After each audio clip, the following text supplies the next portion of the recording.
اللہ من الشیطان الرجیم بسم اللہ الرحمن الرحیم والذین یؤمنون، اور وہ لوگ کہ جو ایمان لاتے ہیں، بما انزل الیکا، اس چیز پر جو نازل کی گئی آپ کی طرف، وما انزل، اور اس چیز پر جو نازل کی گئی من قبلکا آپ سے پہلے، وبالآخرۃ، اور آخرت پر، ہم یوقنون وہ یقین رکھتے ہیں۔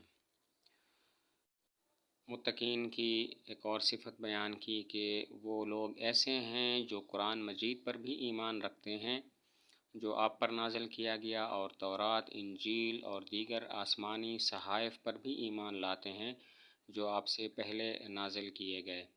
انزال کا لغوی معنی ہوتا ہے اوپر سے نیچے کی طرف انتقال، اوپر سے نیچے کی طرف کوئی چیز اتارنا، اور اصطلاحی معنی ہے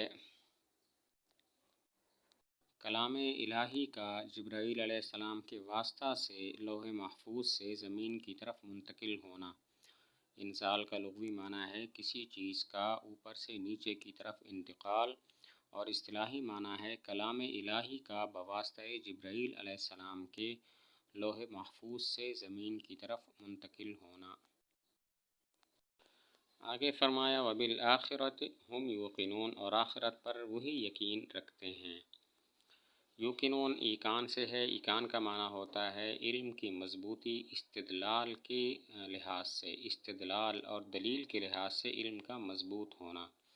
چونکہ اللہ تعالیٰ کا جو علم ہے وہ استدلالی نہیں ہے، دلیل والا نہیں ہے، اسی وجہ سے اللہ تعالیٰ کو صفت ایقان کے ساتھ متصف نہیں کر سکتے۔ یوں نہیں کہہ سکتے اللہ موقن ہے، یقین کرنے والے ہیں۔ ایقان کا معنی ہے استدلالی لحاظ سے علم کا مضبوط ہونا۔ چونکہ اللہ تعالیٰ کا علم استدلالی نہیں ہے، لوگوں کا علم استدلالی ہو سکتا ہے، اسی وجہ سے اللہ تعالیٰ کو صفت ایقان کے ساتھ متصف نہیں کر سکتے۔ یوں نہیں کہہ سکتے کہ اللہ موقن، اللہ یقین کرنے والے ہیں۔ یہاں پر سوال ہوتا ہے کہ ہم کو یہاں پر مقدم کیوں کیا، یوں کیوں نہیں فرمایا وَهُمْ بِالْآخِرَةِ یوقنون، وہ آخرت پر یقین رکھتے ہیں۔ سوال ہوتا ہے کہ یہاں پر یوقنون کو ہم پر مقدم کرنا اور آخرت سے مؤخر کرنا کیوں ہے، یوں کیوں نہیں فرمایا وَهُمْ بِالْآخِرَةِ یوقنون کہ وہ آخرت پر یقین رکھتے ہیں۔ جواب یہ ہے کہ یہاں پر ہم کو ادھر ذکر کرنا حصر کے لیے ہے کہ آخرت پر صرف وہی یقین رکھتے ہیں جن کی یہ صفات ہیں متقین والی۔ ان کے علاوہ جو دیگر اہل کتاب یہودی اور عیسائی ہیں، ان کا آخرت کے بارے میں جو زعم ہے، جو اعتقاد ہے، وہ یقین والا نہیں ہے، کیونکہ وہ واقع کے مطابق نہیں ہے۔ وہ لوگ کہتے ہیں جنت میں صرف یہودی یا عیسائی داخل ہوں گے، اور یہ اعتقاد واقع کے مطابق نہیں ہے، گویا ان پر آخرت پر یقین ہی نہیں ہے۔ تو حصر کے لیے فرمایا کہ آخرت پر یقین تو صرف ان لوگوں کا ہے، ان متقین کا ہے۔ جواب یہ ہے کہ یہاں پر ہم کو ذکر کرنا جس جگہ پہ یہ واقع ہے، حصر کے لیے ہے کہ آخرت کا یقین صرف انہی متقین کو ہے۔ ان کے علاوہ دیگر لوگ اہل کتاب یہودی اور عیسائی، ان کا آخرت کے بارے میں جو اعتقاد ہے وہ یقین نہیں ہے، کیونکہ وہ واقع کے مطابق نہیں ہے۔ ان لوگوں کا عقیدہ ہے، وہ لوگ کہتے ہیں جنت میں صرف یہودی یا عیسائی داخل ہوں گے، تو حالانکہ واقع ایسا نہیں ہے، اور ان کا یہ اعتقاد غلط ہے۔ اسی وجہ سے بطور حصر کے فرمایا کہ آخرت پر یقین تو صرف متقین کا ہے، دیگر لوگوں کا نہیں ہے، اسی وجہ سے ہم کو یہاں پر ذکر فرمایا۔ اولئک، یہی لوگ، علی ھدی من ربہم، ہدایت پر ہیں اپنی رب کی جانب سے، واولئک، اور یہی لوگ، ہم المفلحون، کامیاب ہونے والے ہیں، فلاح پانے والے ہیں۔ اولئک علی ھدی من ربہم، یہی متقین جن کی یہ صفات بیان کی گئی ہیں، اپنے رب کی جانب سے ہدایت پر ہیں۔ تو یہاں پر تین لفظ ہیں، ایک ہے کلمہ اعلیٰ، دوسرا ھدی کو نکرہ ذکر کرنا، اور تیسرا من ربہم ذکر کرنا۔ تو کلمہ اعلیٰ کا ذکر تو اس وجہ سے ہے کیونکہ یہ تمکن اور استقرار پر دلالت کرتا ہے، گویا یہ بتایا کہ یہ لوگ ہدایت پر راسخ اور متمکن ہیں اور مضبوطی پر ہیں۔ اور ھدی کو نکرہ ذکر کرنا تعظیم کے لیے ہے کہ وہ عظیم ہدایت پر ہیں، اور من ربہم کا ذکر اشارہ ہے کہ ان لوگوں کی جو ہدایت ہے وہ اپنی جانب سے نہیں ہے، بلکہ اللہ تعالیٰ کی توفیق کی وجہ سے ہے۔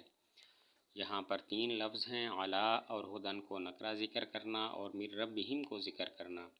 علا سے اشارہ ہے کہ ان کا ہدایت پر ہونا یہ راسخ اور متمکن ہیں، وہ مضبوطی سے ہدایت پر جمے ہوئے ہیں، اور ہدن کو نکرہ ذکر کرنا تعظیم کے لیے ہے کہ وہ ایک عظیم ہدایت پر ہیں، اور من ربہم کا ذکر اشارہ ہے کہ ان کا ہدایت پر ہونا اپنی طرف سے نہیں ہے بلکہ اللہ تعالیٰ کی توفیق کی وجہ سے ہے۔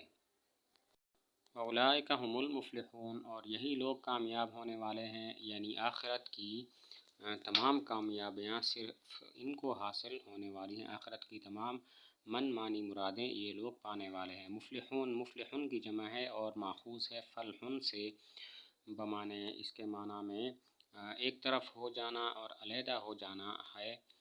تو جو شخص کامیاب ہوتا ہے وہ بھی اپنے غیر سے علیحدہ اور یکسو ہو جاتا ہے، اسی لیے اس کو مفلح کہتے ہیں۔ یہ جمع ہے مفلحن کی، اور مفلحن فلحن سے ہے، بمانے ایک طرف ہو جانا، یکسو ہو جانا۔ کامیاب شخص اپنے غیر سے علیحدہ اور یکسو ہو جاتا ہے، اسی وجہ سے اس کو مفلح کہتے ہیں۔ یہاں سوال ہوتا ہے کہ اولئک کو 2 بار کیوں ذکر فرمایا، یوں کیوں نہیں فرمایا اولئک علی ھدی من ربہم وہم المفلحون۔ سوال ہوتا ہے اولئک کو دوبارہ کیوں ذکر کیا، یوں کیوں نہیں فرمایا اولئک علی ھدی من ربہم وہم المفلحون۔ جواب یہ ہے کہ اولئک کا 2 بار ذکر اشارہ ہے اس بات کی طرف کہ ان کا مذکورہ صفات کے ساتھ متصف ہونا، یعنی نماز پڑھنا، غیب پر ایمان لانا وغیرہ، ان میں سے ہر ایک صفت مستقل طور پر تقاضا کرتی ہے کہ ان کے لیے ہدایت بھی ہو اور ان کے لیے کامیابی بھی ہو۔ جواب یہ ہے کہ اولئک کا دوبارہ ذکر اشارہ ہے اس بات کی طرف کہ ان کا مذکورہ صفات کے ساتھ متصف ہونا تقاضا کرتا ہے کہ ان کے لیے ہدایت بھی ہو اور ان کے لیے کامیابی بھی ہو، اسی وجہ سے اولئک کا ذکر 2 مرتبہ ہے۔ پھر سوال ہوا کہ ہم کا ذکر کس لیے ہے، یوں کیوں نہیں فرمایا وَأُولَئِكَ الْمُفْلِحُونَ۔ سوال ہوتا ہے کہ ہم کو ذکر کیوں کیا گیا، یوں کیوں نہیں فرمایا وَأُولَئِكَ الْمُفْلِحُونَ، وہ لوگ کامیاب ہونے والے ہیں۔ جواب یہ ہے کہ ہم کا ذکر اشارہ ہے اس بات کی طرف کہ المفلحون یہ خبر ہے، المفلحون یہ صفت نہیں ہے، کیونکہ موصوف صفت کے درمیان ضمیر فصل نہیں آ سکتی اور مبتدا اور خبر کے درمیان ضمیر فصل آ سکتی ہے۔ ہم کا ذکر اشارہ ہے اس بات کی طرف کہ المفلحون خبر ہے، المفلحون صفت نہیں ہے۔ یہ اشارہ اس طرح ہو گیا ہے کہ موصوف صفت کے درمیان تو ضمیر فصل ہم، ہوا وغیرہ نہیں آ سکتی، لیکن مبتدا اور خبر کے درمیان ضمیر فصل آ سکتی ہے۔ یہاں پر ضمیر ہے، اس سے معلوم ہوا کہ المفلحون خبر ہے، کوئی صفت نہیں ہے۔ اگلا سوال یہ ہوتا ہے کہ وَأُولَئِكَ هُمُ الْمُفْلِحُونَ، یہی لوگ ہی کامیاب ہونے والے ہیں۔ اس سے لگتا ہے کہ جو نیک اعمال کرتے ہیں صرف وہی لوگ کامیاب ہیں، اور جو فاسق اور گناہ گار ہیں وہ ان کے لیے کوئی کامیابی نہیں ہے، وہ ہمیشہ جہنم میں رہیں گے۔ حالانکہ اہل سنت کا عقیدہ ہے کہ وہ بھی سزا پانے کے بعد جنت میں داخل ہوں گے۔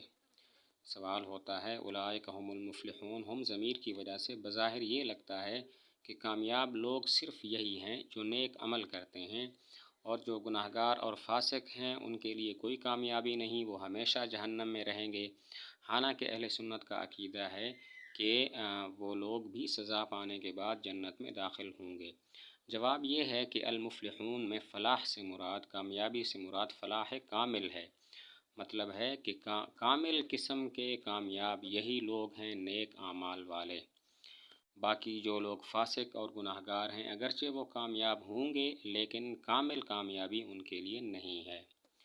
جواب یہ ہے کہ فلاح سے مراد فلاح کامل ہے، یعنی کامل قسم کے کامیاب یہی لوگ ہیں جو نیک عمل کرتے ہیں۔ باقی فاسق اور گناہ گار کامیاب ہوں گے لیکن ان کے لیے کامیابی کامل نہیں ہے، ناقص کامیابی ہے۔